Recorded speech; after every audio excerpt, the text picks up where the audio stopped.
जय जगन्नाथ बंधुगण आज आम जानिबा 6 जून 2024 गुरुवार दिनर द्वादश राशि राशिफल विषय रे। एही दैनिक राशिफल चंद्रंको गोचर गणना को नहीं आधारित एवं चंद्रंको गोचर गणना आम जीवन रे बहुत प्रभाव पकई थाए। तो आसंतु सर्वप्रथमे जानिबा आजिर तिथि और राशि नक्षत्र विषय रे। आज होउची 6 जून 2024 गुरुवार ज्येष्ठ कृष्ण पक्ष अमावास्या संध्या 6 घंटा 7 मिनिट गते प्रतिपदा।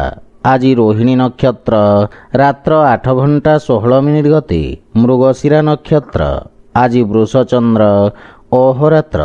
आजिर पर्वोत्सव सावित्री अमावास्या और शनिश्चर जयंती। आजिर शुभ बेला दिवा 3 घंटा 54 मिनिट रु दिवा 6 घंटा 35 मिनिट पर्यंत। आजिर सूर्योदय प्रातः 5 घंटा 10 मिनिट। आजिर सूर्यास्त संध्या 6 घंटा 34 मिनिट। आज बिछा राशि पुरुष मानक घात चंद्र एवं तुला और कुंभ राशि घात बार। आज आमिष और तैल खाइबा निषिद्ध। तो बंधुगण आसंतु जानिबा आजिर राशिफल विषय रे। ता पूर्वरु आम चैनल को जो माने नुआ करी आछंती तले थिबा लाल रंगर सब्सक्राइब बटन को दबाई आम चैनल को सब्सक्राइब करंतो और पाखरे थिबा घंटी बटन को दबाई ऑल रे सिलेक्ट करंतो। कहीं आमे अपलोड करितबा प्रत्येक वीडियो रो नोटिफिकेशन आपण सर्वप्रथमे पाई परिबे। तो प्रथमे जानिबा मेष राशि विषय रे। चंद्रदेवंक आपणंक द्वितीय भाव रे गोचर आपणंक कलात्मक तथा रचनात्मक पक्ष को प्रकाशित करिब। आपणंक प्रतिभा को समाज रे परिचय और प्रसिद्धि मिलिब। सामाजिक कार्य क्षेत्र रे आपणंक योगदानर प्रशंसा हेब।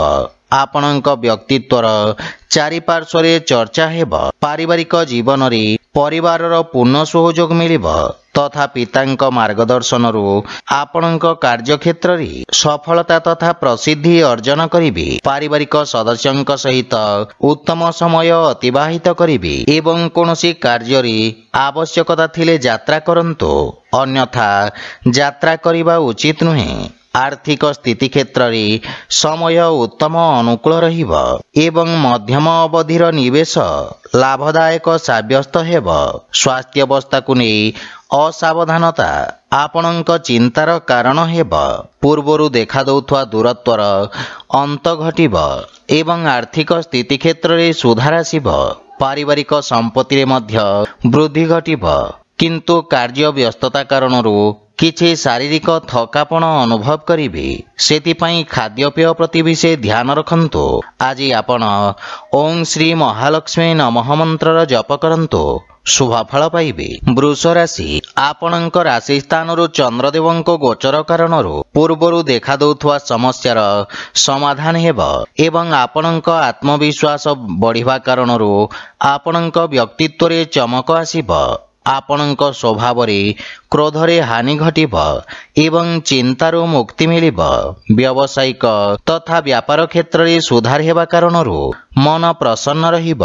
आपण निज कार्य क्षेत्र रे किछि नुआ परिवर्तन करिवे जहा भविष्यत रे आपणंकु सकारात्मक परिणाम प्रदान करिब। पारिवारिक जीवन रे जीवन साथी आपणंक व्यक्तित्व रे आसीथिबा परिवर्तन रु प्रभावित हेबे। संतान पक्षरु कोनोसी प्रकार शुभ समाचार आपणंक चिंता को कम करिब। पितांक सहयोग रु आपणंक अटकी थिबा कार्य रे प्रगति आसीब। परिवारर वरिष्ठ सदस्यंक स्वास्थ्य अवस्थार विषय ध्यान रखंतु एवं माता पितांक सेवा करंतु। आर्थिक स्थिति क्षेत्र रे जदि कोनोसी निवेश करिबा को चाहुछंती ताहेले पितांक परामर्श अवश्य नियंतु। परिवारर अनावश्यक खर्च रे नियंत्रण लागि रहिब किंतु दिनचर्या प्रभावित हेबा कारणरू कार्य रे बाधा विघ्न देखा देई पारे। सेथिपई स्वास्थ्य प्रति सचेत रहंतु। आज आपण गोपाल सहस्र नामर पाठ करंतु शुभ फल पाइबे। मिथुन राशि आपणंक द्वादश भाव रे चंद्रदेवंक गोचर व्यवसाय रे किछि हानिर जोग उत्पन्न करि पारे। कार्य क्षेत्र रे किछि अप्रिय स्थिति उत्पन्न होई पारे। एही समय आपणंकु निज लंबित कार्य को ପୂରଣ କରିବାର ଅବସର ପ୍ରଦାନ କରିବ। ସେଥିପାଇଁ କୌଣସି ନୂଆ କାର୍ଯ୍ୟ ହାତକୁ ନିଅନ୍ତୁ ନାହିଁ। ଅସୁରକ୍ଷିତ କାର୍ଯ୍ୟରେ କ୍ଷତିର ସମ୍ଭାବନା ରହିଛି। ବିଶେଷ ରୂପରେ କୌଣସି ପ୍ରକାର ନିବେଶରୁ ଆଜି ଆପଣ ଦୂରେଇ ରୁହନ୍ତୁ। ରୋଜଗାର କ୍ଷେତ୍ରରେ କୌଣସି ପରିବର୍ତ୍ତନ ପାଇଁ ମଧ୍ୟ ସମୟ ଶୁଭ ନୁହେଁ ଏବଂ ପାରିବାରିକ ଜୀବନରେ ସ୍ଥିତି ସାମାନ୍ୟ ସଂଘର୍ଷପୂର୍ଣ୍ଣ ରହିବ। ବିଶେଷ ରୂପରେ କୌଣସି ପ୍ରକାର ଅନାବଶ୍ୟକ ଋଣ ଦେବା ନେବାରୁ ଆପଣ ଦୂରେଇ ରୁହନ୍ତୁ, ଅନ୍ୟଥା କ୍ଷତିର ସମ୍ଭାବନା ରହିଛି। ଆର୍ଥିକ ରୂପରେ ମଧ୍ୟ ସମୟ ସଂଘର୍ଷପୂର୍ଣ୍ଣ ରହିବ ଏବଂ କୌଣସି ପ୍ରକାର ନିବେଶ ତଥା ସମ୍ପତ୍ତିର କ୍ରୟ ବିକ୍ରୟ ଉଚିତ ସମୟ ପର୍ଯ୍ୟନ୍ତ ଟାଳି ଦିଅନ୍ତୁ। କିନ୍ତୁ ସ୍ୱାସ୍ଥ୍ୟାବସ୍ଥା ଉତ୍ତମ ଅନୁକୂଳ ରହିବ। ଆଜି ଆପଣ ତୁଳସୀ ବୃକ୍ଷରେ ଜଳ ଅର୍ପଣ କରନ୍ତୁ, ଶୁଭ ଫଳ ପାଇବେ। କର୍କଟ ରାଶି, ଆପଣଙ୍କ ଲାଭ ଭାବରେ ଚନ୍ଦ୍ରଦେବଙ୍କ ଗୋଚର ଆପଣଙ୍କ ଲାଭର ସ୍ଥିତିକୁ ଆହୁରି ବୃଦ୍ଧି କରିବାର ଅବସର ପ୍ରଦାନ କରିବ। ଅଟକିଥିବା କାର୍ଯ୍ୟରେ ପ୍ରଗତି ଆସିବ ଏବଂ ଆକସ୍ମିକ ଧନ ଲାଭର ଯୋଗ ରହିଛି। ବାଣିଜ୍ୟ ବ୍ୟବସାୟ କ୍ଷେତ୍ରରେ ଆପଣଙ୍କ ଦ୍ୱାରା ପୂର୍ବରୁ କରାଯାଇଥିବା କାର୍ଯ୍ୟ ଆପଣଙ୍କୁ ଉତ୍ତମ ପରିଣାମ ପ୍ରଦାନ କରିବ। ବ୍ୟବସାୟରେ ବୃଦ୍ଧି ହେବ ତଥା ପଦୋନ୍ନତି ଓ ବେତନ ବୃଦ୍ଧିର ସମ୍ଭାବନା ରହିଛି। ପାରିବାରିକ ଜୀବନରେ ଜୀବନସାଥୀଙ୍କ ସହିତ କୌଣସି କଥାକୁ ନେଇ ମନମତାନ୍ତର ଦେଖାଦେଇପାରେ। ମାତାଙ୍କ ପକ୍ଷରୁ ପୂର୍ଣ୍ଣ ସହଯୋଗ ଆପଣଙ୍କୁ ପ୍ରାପ୍ତି ହେବ ଏବଂ ପାରିବାରିକ ବାତାବରଣ ସୁଖଦ ରହିବ। ଛୋଟ ବାଳକମାନଙ୍କ ସହିତ ଆପଣ ଉତ୍ତମ ସମୟ ବ୍ୟତୀତ କରିବେ ତଥା ଆପଣଙ୍କ କାର୍ଯ୍ୟବ୍ୟସ୍ତତାରେ ବୃଦ୍ଧି ଘଟିବ। ପ୍ରେମ ଜୀବନରେ ନୂଆ ଉର୍ଜାର ସଞ୍ଚାର ହେବ। ଆର୍ଥିକ ସ୍ଥିତି ସୁଦୃଢ଼ ହେବାକୁ ଲାଗିବ। ଅନାବଶ୍ୟକ ଖର୍ଚ୍ଚରେ ନିୟନ୍ତ୍ରଣ କରିବାର ଆବଶ୍ୟକତା ରହିଛି ଏବଂ ଏହା ସହିତ ସ୍ୱାସ୍ଥ୍ୟ ପ୍ରତି ମଧ୍ୟ ବିଶେଷ ଧ୍ୟାନ ରଖନ୍ତୁ ଏବଂ ଦିନଚର୍ଯ୍ୟାକୁ ନିୟମିତ ରଖିବାର ପ୍ରୟାସ ସହାୟକ ସିଦ୍ଧ ହେବ। ଆଜି ଆପଣ ଗୋମାତାଙ୍କୁ ଖାଇବାକୁ ଦିଅନ୍ତୁ, ଶୁଭ ଫଳ ପାଇବେ। ସିଂହ ରାଶି, ଆଜି ଆପଣଙ୍କ କାର୍ଯ୍ୟକ୍ଷେତ୍ରରେ ନୂଆ ଯୋଜନାରେ ପ୍ରଗତି ହେବ। ବ୍ୟବସାୟୀ ମାନଙ୍କ ପାଇଁ ରୋଜଗାରର ନୂଆ ଉତ୍ତମ ଅବସର ପ୍ରାପ୍ତି ହେବ। ଉଚ୍ଚ ଅଧିକାରୀଙ୍କ ପୂର୍ଣ୍ଣ ସହଯୋଗ ମିଳିବ ଏବଂ ରାଜକୀୟ ପକ୍ଷରେ ଯୋଡ଼ି ହୋଇଥିବା ବ୍ୟକ୍ତିଙ୍କୁ ଆର୍ଥିକ ଲାଭ ମିଳିବ।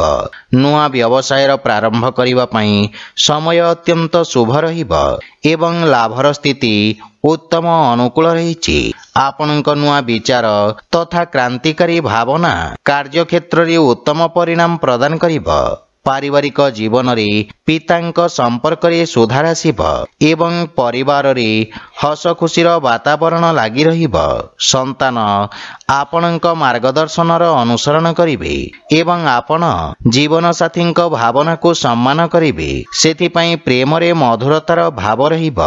ଆର୍ଥିକ ସ୍ଥିତିରେ ଆୟର ନୂଆ ସ୍ରୋତର ନିର୍ମାଣ ହେବ।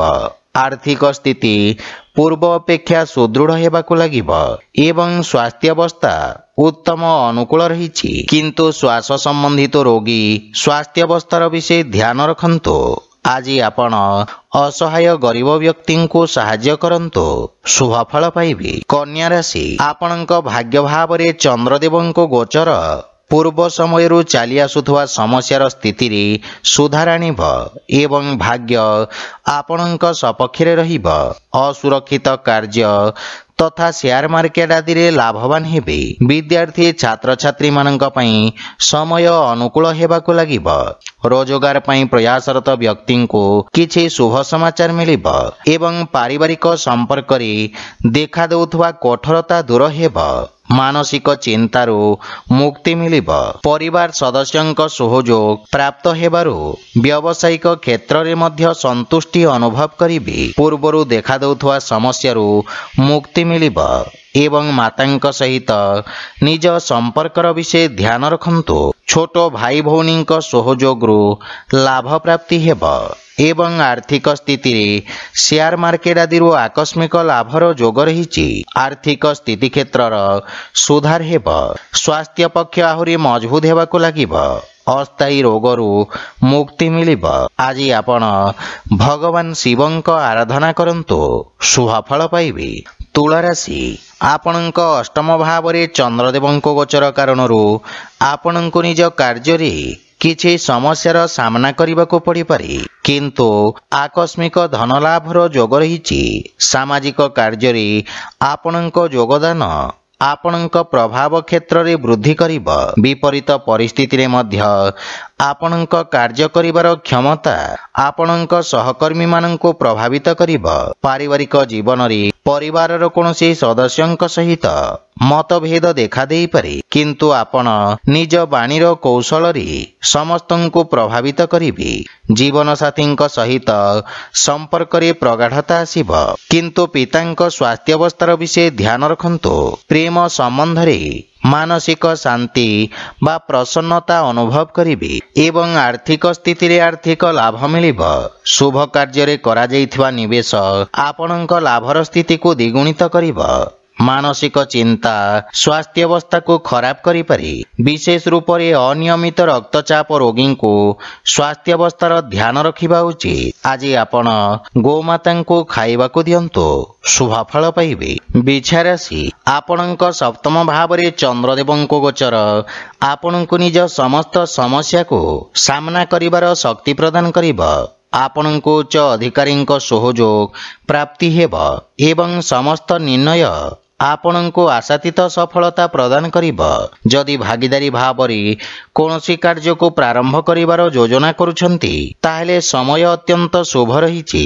ବିଦ୍ୟାର୍ଥୀ ଛାତ୍ରଛାତ୍ରୀମାନଙ୍କୁ କିଛି ନୂଆ ଶିଖିବାର ଅବସର ମିଳିବ ଏବଂ ପାରିବାରିକ ଜୀବନରେ ଯେକୌଣସି ନୂଆ କାର୍ଯ୍ୟ ମାତାପିତାଙ୍କ ଆଶୀର୍ବାଦ ନେଇକି କରନ୍ତୁ, ସଫଳତା ପାଇପାରିବେ। ସନ୍ତାନଙ୍କ ସ୍ୱାସ୍ଥ୍ୟ ତଥା ଭବିଷ୍ୟତ ସମ୍ବନ୍ଧିତ ଚିନ୍ତା ଆପଣଙ୍କୁ ବ୍ୟଥିତ କରିବ। ଜୀବନସାଥୀଙ୍କ ସହିତ ସମ୍ପର୍କରେ ମଧୁରତା ଆସିବ ଏବଂ ପରସ୍ପରର ଭୁଲ ବୁଝାମଣା ଦୂର ହେବାକୁ ଲାଗିବ। ପ୍ରେମ ଜୀବନରେ ଏକ ନୂଆ ଜୀବନର ପ୍ରାରମ୍ଭ ହେବ। ଆର୍ଥିକ ସ୍ଥିତି ସୁଦୃଢ଼ ହେବା ସହିତ ଆଂଶିକ ଲାଭ ମଧ୍ୟ ମିଳିବ। ରାଜକୀୟ କାର୍ଯ୍ୟରେ ସଫଳତା ପ୍ରାପ୍ତ କରିବେ ଏବଂ ପେଟ ସମ୍ବନ୍ଧିତ ରୋଗରୁ ମୁକ୍ତି ମିଳିବ, କିନ୍ତୁ ସ୍ୱାସ୍ଥ୍ୟାବସ୍ଥାର ବିଷୟ ଧ୍ୟାନ ରଖନ୍ତୁ। ଆଜି ଆପଣ ଭଗବାନ ବିଷ୍ଣୁଙ୍କୁ ତୁଳସୀ ଦଳ ଅର୍ପଣ କରନ୍ତୁ, ଶୁଭଫଳ ପାଇବେ। ଧନୁରାଶି ଚନ୍ଦ୍ରଦେବଙ୍କ ଆପଣଙ୍କ ଷଷ୍ଠ ଭାବରେ ଗୋଚର ଆପଣଙ୍କ ଖର୍ଚ୍ଚରେ ବୃଦ୍ଧି ଘଟାଇବ। ଆପଣ ନିଜ ବୁଦ୍ଧିବଳ ଓ କୌଶଳରେ ନିଜ ସମସ୍ତ ଲକ୍ଷ୍ୟକୁ ପ୍ରାପ୍ତ କରିବେ। ଆପଣଙ୍କ କିଛି ଗୁପ୍ତ ଶତ୍ରୁ ଆପଣଙ୍କ ଛବିକୁ ଖରାପ କରିବାର ପ୍ରୟାସ କରିବେ। ନୂଆ ଲୋକଙ୍କ ସହିତ ଦେଖା ସାକ୍ଷାତ ହେବ ଏବଂ କ୍ୟାରିୟରରେ ଉତ୍ତମ ଉନ୍ନତିର ଯୋଗ ରହିଛି। କୌଣସି ପ୍ରକାର ନୂଆ କାର୍ଯ୍ୟରେ ଆପଣ ମନ ବଳେଇବେ। କାର୍ଯ୍ୟକ୍ଷେତ୍ରର ସ୍ଥିତିରେ ସୁଧାର ଆସିବ ଏବଂ ସହଯୋଗୀଙ୍କ ପରାମର୍ଶ ଲାଭଦାୟକ ସାବ୍ୟସ୍ତ ହେବ। ପାରିବାରିକ ଜୀବନରେ ପରିବାର ସଦସ୍ୟଙ୍କ ପୂର୍ଣ୍ଣ ସହଯୋଗ ମିଳିବ ଏବଂ ମାର୍ଗଦର୍ଶନ ପ୍ରାପ୍ତି ହେବ। ପରିବାର ସଦସ୍ୟଙ୍କ ସ୍ୱାସ୍ଥ୍ୟାବସ୍ଥାର ବିଷୟ ଧ୍ୟାନ ରଖନ୍ତୁ। ପ୍ରେମ ଜୀବନରେ ବାଣୀର କଠୋରତା କାରଣରୁ ସମ୍ବନ୍ଧରେ ଫାଟ ସୃଷ୍ଟି ହୋଇପାରେ। ସେଥିପାଇଁ ଅନାବଶ୍ୟକ ଯୁକ୍ତିତର୍କ ଓ ବାଦବିବାଦରୁ ଆପଣ ଦୂରେଇ ରୁହନ୍ତୁ। ଆର୍ଥିକ ସ୍ଥିତି କ୍ଷେତ୍ରରେ ବନ୍ଧୁମିତ୍ର ବା ସମ୍ପର୍କୀୟଙ୍କ ଠାରୁ ଆର୍ଥିକ ସହଯୋଗ ମିଳିବାର ସମ୍ଭାବନା ରହିଛି। ଆଜି ଆପଣ ପକ୍ଷୀଙ୍କୁ ଦାନା ଖାଇବାକୁ ଦିଅନ୍ତୁ, ଶୁଭଫଳ ପାଇବେ। ମକର ରାଶି ଆପଣଙ୍କ ରାଶି ସ୍ଥାନରୁ ପଞ୍ଚମ ଭାବରେ ଚନ୍ଦ୍ରଦେବଙ୍କ ଗୋଚର ଆପଣଙ୍କ ରଚନାତ୍ମକ କ୍ଷମତାର ବୃଦ୍ଧି ଘଟାଇବ। ସଙ୍ଗୀତ ଓ ସାହିତ୍ୟ କ୍ଷେତ୍ରରେ ଜଡ଼ିତ ବ୍ୟକ୍ତିଙ୍କୁ ନୂଆ ଅବସର ପ୍ରାପ୍ତି ହେବ। ବ୍ୟବସାୟରେ ସହଯୋଗୀଙ୍କ ଦ୍ୱାରା ଲାଭର ସ୍ଥିତିରେ ବୃଦ୍ଧି ଘଟିବ। କାର୍ଯ୍ୟକ୍ଷେତ୍ରର ବିସ୍ତାର ହେବାର ଯୋଗ ରହିଛି ଏବଂ ବିଦ୍ୟାର୍ଥୀ ଛାତ୍ରଛାତ୍ରୀମାନଙ୍କ ପାଇଁ ମଧ୍ୟ ସମୟ ଉତ୍ତମ ପରିଣାମ ପ୍ରଦାନକାରୀ ରହିବ। ଆପଣ ନିଜର ସମସ୍ତ ଲକ୍ଷ୍ୟକୁ ପୂରଣ କରି ମାତାପିତା ଓ ଗୁରୁଜନଙ୍କୁ ଗୌରବାନ୍ୱିତ କରିବେ। ପାରିବାରିକ ଜୀବନରେ ପରିବାରରେ ହସ ଖୁସି ଓ ସୁଖ ଶାନ୍ତିର ବାତାବରଣ ଲାଗି ରହିବ। ମାତାଙ୍କ ସହିତ ଥିବା ମନମତାନ୍ତର ଦୂର ହେବ ଏବଂ ସନ୍ତାନଙ୍କ ଉନ୍ନତିରେ ଆପଣ ବିଶେଷ ଆନନ୍ଦ ଅନୁଭବ କରିବେ ତଥା ସନ୍ତାନ ଆପଣଙ୍କ ଆଜ୍ଞାର ପାଳନ କରିବେ। ଭାଇ ଭଉଣୀଙ୍କ ସହଯୋଗରୁ ଆପଣ ସମସ୍ତ କାର୍ଯ୍ୟରେ ସଫଳତା ଅର୍ଜନ କରିବେ।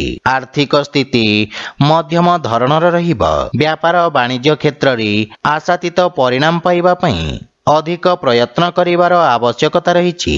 ସ୍ୱାସ୍ଥ୍ୟାବସ୍ଥାରେ ସୁଧାର ଆସିବ ଏବଂ ଅଧିକ କାର୍ଯ୍ୟବ୍ୟସ୍ତତା କାରଣରୁ କିଛି ଥକାପଣ ଅନୁଭବ କରିବେ। ଆଜି ଆପଣ ଶ୍ରୀ ଜଗନ୍ନାଥଙ୍କ ପୂଜାର୍ଚ୍ଚନା କରନ୍ତୁ, ଶୁଭ ଫଳ ପାଇବେ। କୁମ୍ଭ ରାଶି, ଆପଣଙ୍କ ରାଶିରୁ ଚତୁର୍ଥ ଭାବରେ ଚନ୍ଦ୍ରଦେବଙ୍କ ଗୋଚର ଆପଣଙ୍କ ବ୍ୟବସାୟରେ କିଛି ଉଚ୍ଚନୀଚର ସ୍ଥିତି ଉତ୍ପନ୍ନ କରିବ। ଲାଭ ପାଇବା ପାଇଁ ସମୟର ଅପେକ୍ଷା କରିବାକୁ ପଡ଼ିବ ଏବଂ ଆଶାତୀତ ପରିଣାମ ନ ପାଇବାରୁ ମାନସିକ ଚିନ୍ତା ଲାଗି ରହିବ। ଆପଣଙ୍କ ବ୍ୟବସାୟର ବିସ୍ତାର ବିଶେଷଜ୍ଞଙ୍କ ପରାମର୍ଶ ଅନୁଯାୟୀ କରନ୍ତୁ। କୌଣସି ପ୍ରକାର ଅସୁରକ୍ଷିତ କାର୍ଯ୍ୟ କରିବା ପୂର୍ବରୁ ଭଲ ଭାବରେ ବୁଝାମଣା କରିନିଅନ୍ତୁ। ପାରିବାରିକ ଜୀବନରେ ଅନାବଶ୍ୟକ ଖର୍ଚ୍ଚକୁ ନେଇ ସମସ୍ୟା ଦେଖାଦେଇପାରେ। ବୈବାହିକ ଜୀବନରେ ଜୀବନ ସାଥୀଙ୍କ ସହିତ ଭୁଲ ବୁଝାମଣାକୁ ନେଇ ମନମତାନ୍ତର ଦେଖାଦେଇପାରେ। ଧୈର୍ଯ୍ୟ ସହିତ ଜୀବନ ସାଥୀଙ୍କ ସହିତ କଥାବାର୍ତ୍ତା କରନ୍ତୁ ଏବଂ କୌଣସି ପ୍ରକାର ଅନାବଶ୍ୟକ ବାଦବିବାଦରୁ ଆପଣ ଦୂରେଇ ରୁହନ୍ତୁ। କିନ୍ତୁ ପ୍ରେମ ଜୀବନରେ ନୂଆ ସମ୍ପର୍କ ଯୋଡ଼ି ହେବ। ଆର୍ଥିକ ସ୍ଥିତି ମଧ୍ୟମ ରହିବ, କିନ୍ତୁ ଉଧାରୀ ଦେବାନେବା ବା ଋଣ ଭାରରୁ ଦୂରେଇ ରୁହନ୍ତୁ ଏବଂ ଭବିଷ୍ୟତକୁ ଗଠନ କରିବା ପାଇଁ କାର୍ଯ୍ୟ କରିବାର ଆବଶ୍ୟକତା ରହିଛି। ମାନସିକ ଚିନ୍ତାରୁ ମୁକ୍ତି ପାଇବା ପାଇଁ ଯୋଗାଭ୍ୟାସ ବା ପ୍ରାଣାୟାମର ଅଭ୍ୟାସ କରନ୍ତୁ। ଆଜି ଆପଣ ହନୁମାନ ଚାଳିଶାର ପାଠ କରନ୍ତୁ, ଶୁଭ ଫଳ ପାଇବେ। ମୀନ ରାଶି, ଆପଣଙ୍କ ତୃତୀୟ ଭାବରେ ଚନ୍ଦ୍ରଦେବଙ୍କ ଗୋଚର ଆପଣଙ୍କ ଯଶ ଓ ମାନ ସମ୍ମାନରେ ବୃଦ୍ଧି କରିବ ଏବଂ ଆପଣ ସାମାଜିକ କଲ୍ୟାଣକାରୀ କାର୍ଯ୍ୟରେ ପ୍ରସନ୍ନତା ସହିତ ସହଯୋଗ କରିବେ। ଲୋକେ ଆପଣଙ୍କ କାର୍ଯ୍ୟକୁ ଓ ଆପଣଙ୍କୁ ପ୍ରଶଂସା କରିବେ। ଆଜି ଆପଣଙ୍କୁ ସଞ୍ଚାର ମାଧ୍ୟମରେ ଲାଭ ପ୍ରାପ୍ତି ହେବ। ପାରିବାରିକ ଜୀବନରେ ପରିବାର ସଦସ୍ୟଙ୍କ ପୂର୍ଣ୍ଣ ସହଯୋଗ ମିଳିବ ଏବଂ ଜୀବନସାଥୀଙ୍କ ସମ୍ପର୍କରେ ପ୍ରଗାଢ଼ତା ଆସିବ। ପରସ୍ପର ମଧ୍ୟରେ ସହଯୋଗ ଓ ଉତ୍ତମ ବୁଝାମଣାର ଭାବନା ଉତ୍ପନ୍ନ ହେବ। ପିତାଙ୍କ ମାର୍ଗଦର୍ଶନ ଓ ସହଯୋଗ ପ୍ରାପ୍ତି ହେବ। ଆର୍ଥିକ ସ୍ଥିତି ଆହୁରି ସୁଦୃଢ଼ ହେବାକୁ ଲାଗିବ। ଏହା ସହିତ ଆପଣଙ୍କ ଆର୍ଥିକ ମହତ୍ୱାକାଂକ୍ଷାର ପୂର୍ତ୍ତି ହେବ, କିନ୍ତୁ ଅନାବଶ୍ୟକ ଖର୍ଚ୍ଚରେ ସାବଧାନ ରହିବାର ଆବଶ୍ୟକତା ରହିଛି। ପରିବାରର ସମସ୍ତ ସଦସ୍ୟଙ୍କ ସ୍ୱାସ୍ଥ୍ୟାବସ୍ଥାରେ ସୁଧାର ହେବ, ସେଥିପାଇଁ ସ୍ୱାସ୍ଥ୍ୟ ସମ୍ବନ୍ଧିତ ନିୟମର ପୂର୍ଣ୍ଣ ପାଳନ କରନ୍ତୁ ଏବଂ ଦୈନିକ ଦିନଚର୍ଯ୍ୟାକୁ ବ୍ୟବସ୍ଥିତ ରଖନ୍ତୁ। ଆଜି ଆପଣ ଗୋମାତାଙ୍କୁ ଦାନା ଖାଇବାକୁ ଦିଅନ୍ତୁ, ଶୁଭ ଫଳ ପାଇବେ। ତ ବନ୍ଧୁଗଣ, ଏହା ଥିଲା ଆଜିର ରାଶିଫଳ ବିଷୟରେ। ଯଦି ଭିଡ଼ିଓଟି ଆପଣମାନଙ୍କୁ ଭଲ ଲାଗିଥାଏ, ଲାଇକ୍, ସେୟାର ଓ କମେଣ୍ଟ କରି ଜଣାନ୍ତୁ ଏବଂ ଆମ ଚ୍ୟାନେଲକୁ ସବସ୍କ୍ରାଇବ୍ କରନ୍ତୁ। ଜୟ ଜଗନ୍ନାଥ।